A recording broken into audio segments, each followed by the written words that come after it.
नमस्कार दोस्तों, मैं सोनू शर्मा। हमारा देश एक टॉपर प्रधान देश है।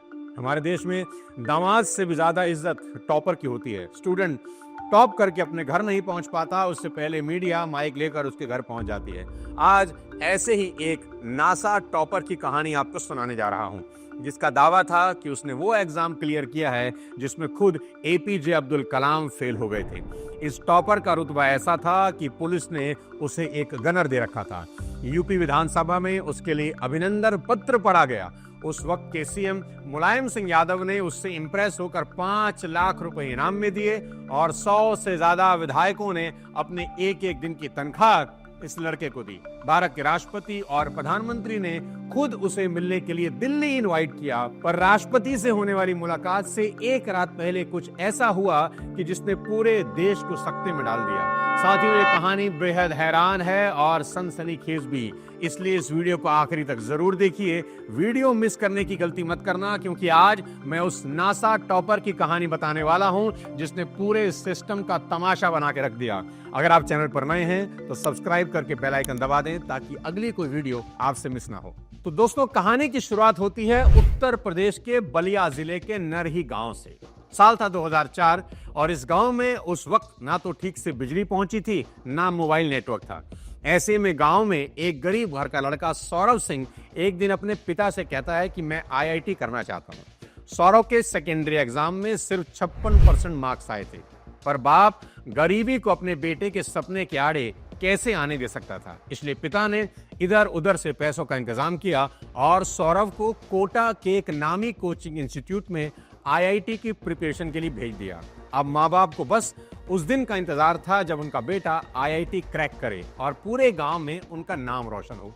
पर सौरव सिंह के इरादे तो माँ बाप से भी बड़े थे।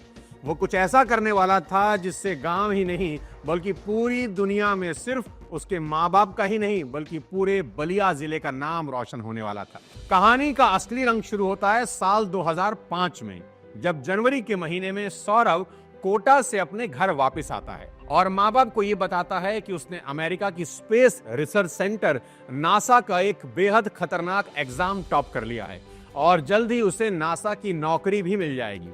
उस वक्त इंटरनेट उतना फैला नहीं था, पर एक साल पहले शाहरुख खान की फिल्म स्वदेश रिलीज हुई थी, जिसकी वजह से नासा के बारे में मोटा मोटी गांव के लोगों को अंदाजा था। माँ बाप की आंखों में खुशी के आंसू थे। उन्होंने बेटे से जो उम्मीद लगाई थी, बेटे ने उसका कई गुना पूरा किया। धीरे धीरे ये बात गांव वालों को पता चल गई और फिर ये खबर जंगल की आग की तरह पूरे जिले में फैल गई कि बलिया के सौरव सिंह ने नासा टॉप कर दिया है। किसी पत्रकार के कानों में ये खबर पहुंची तो उसने अखबार में छाप दिया। बात इलाके के विधायक तक पहुंची तो बधाई देने वाले भी पहुंचे। फिर उसके पीछे सांसद और दूसरी पार्टी के नेताओं का भी सौरव के घर पर जमावड़ा लग गया। इधर सौरव के स्कूल की प्रिंसिपल को जब ये बात मालूम हुई तो वो भी सौरव के घर पहुंची, क्योंकि इससे उनके स्कूल का बहुत बड़ा नाम होने वाला था।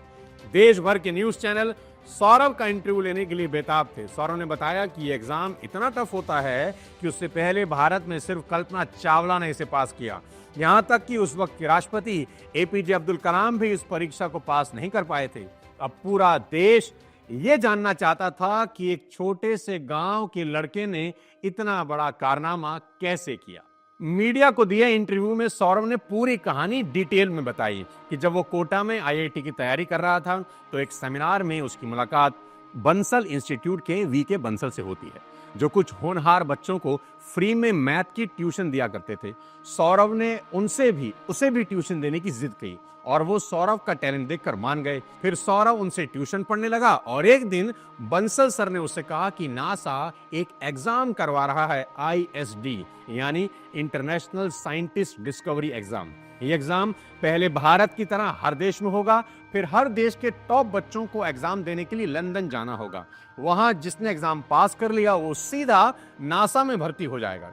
सौरभ के पास एग्जाम के 1400 रुपए की फीस भरने के पैसे नहीं थे, तो बंसल सर ने कहा ये फीस मैं भर दूंगा। और फिर जब भारत में ये एग्जाम हुआ, भारत के 3 लड़के चुने गए, जिसमें सौरभ के अलावा हिमांशु और शत्रुघ्न नाम के 2 लड़कों का नाम आया।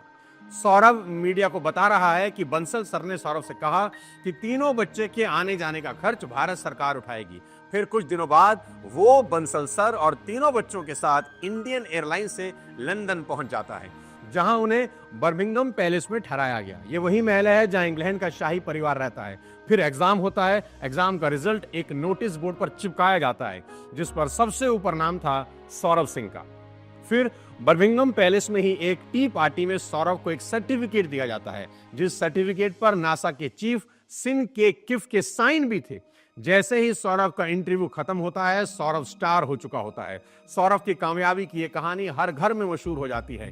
हर माँ बाप अपने बच्चों को सौरभ की मिसाल देने लगते हैं। हर स्कूल के मॉर्निंग प्रेयर में बच्चों को सौरभ की कहानी सुनाई जाती है। जिस कोटा के कोचिंग इंस्टीट्यूट में सौरभ पढ़ता था, उसने नेशनल डेली में एक फुल पेज का एड छपवाया सौरभ की फोटो के साथ।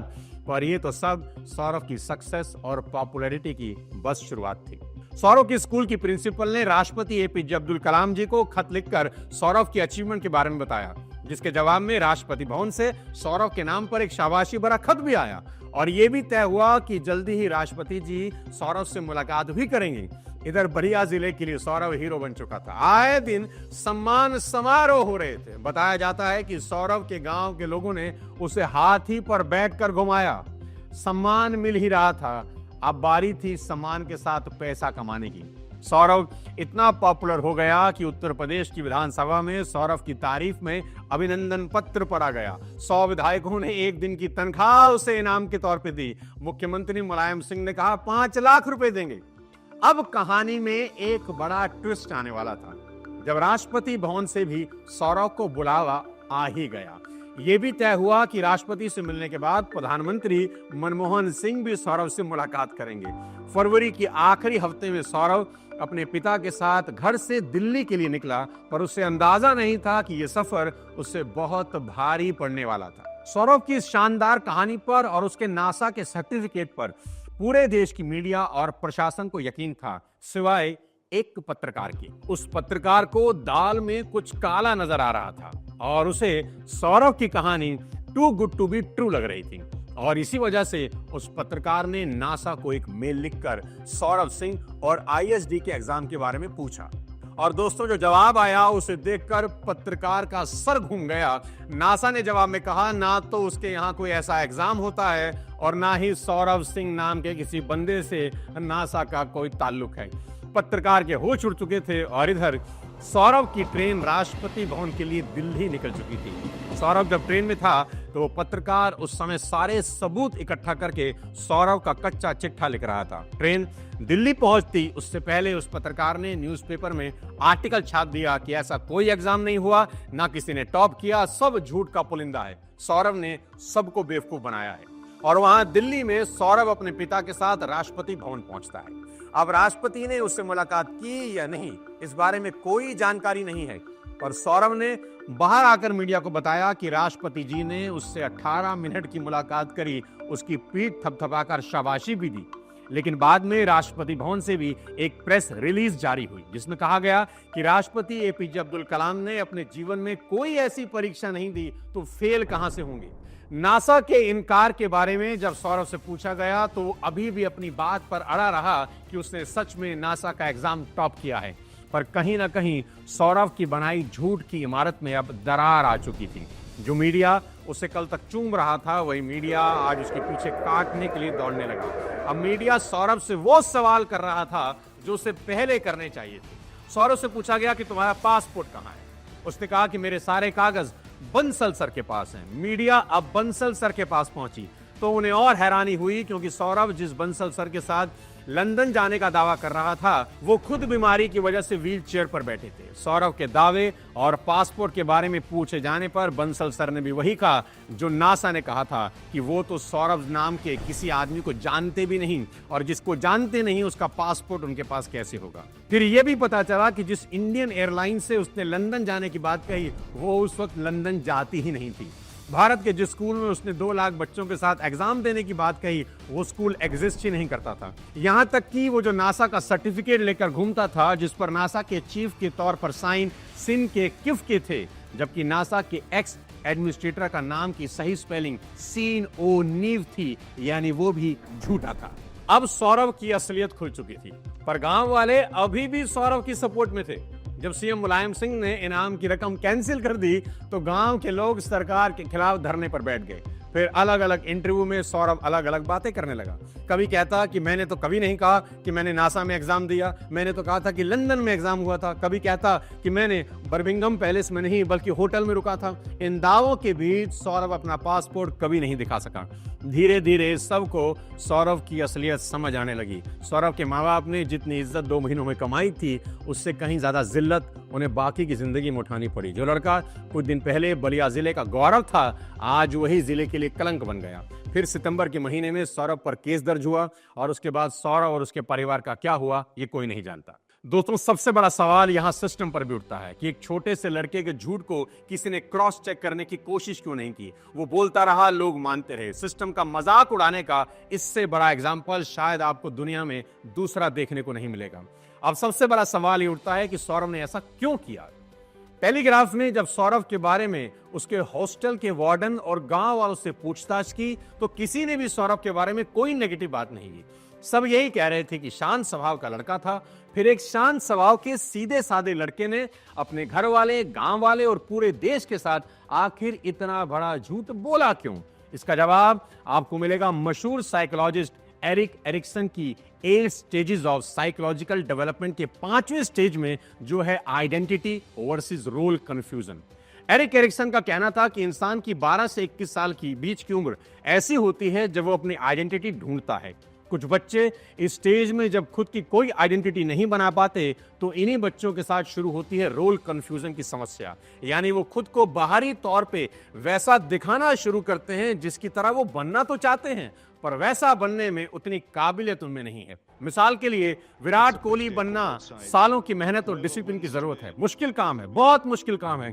तो लोग अक्सर विराट के हेयर स्टाइल रख लेंगे, उसके जैसा टैटू गुदवा लेंगे। कुछ बच्चे रोल कंफ्यूजन में कर्ज तो कुछ फ्रॉड भी करने लगते हैं। जैसे कुछ दिन पहले ही एक लड़का नकली आईपीएस बना घूम रहा था। कहाँ ये वर्दी कहाँ तुमको मिली? खैरा में मिली। क्या मामला, कौन दिया? मनोज सिंह नाम।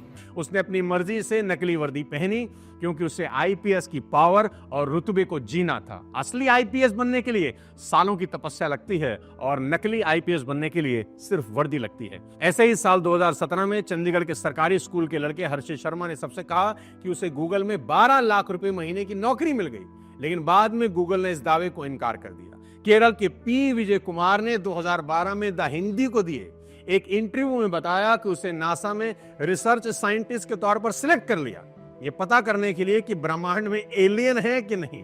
विजय कुमार का ये फ्रॉड 2 साल तक चला और 2014 में मालूम हुआ कि ये सब उसने बड़ा भयंकर झूठ रचा था। और ऐसे बच्चों की लिस्ट बहुत लंबी है जो रोल कंफ्यूजन के शिकार होते हैं। हकीकत तो यह है कि आजकल हर युवा जाने अनजाने में इसी समस्या से जूझ रहा है। अब सबसे बड़ा सवाल ये उठता है कि इससे बचा कैसे जाए, तो बेहद आसान तरीका है। सबसे पहले मेरे दोस्त, अपनी ताकत पहचानो।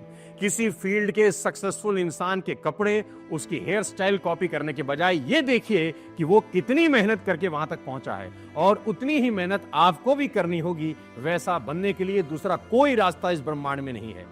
दूसरा ये कि एक चीज को टिक कर करिए। जवानी की उम्र कंफ्यूजन की उम्र होती है, ये भटकाव की उम्र है, लेकिन ये मानकर चलिए कि सफल होने के लिए समय लगता है, बेपनाह समय लगता है।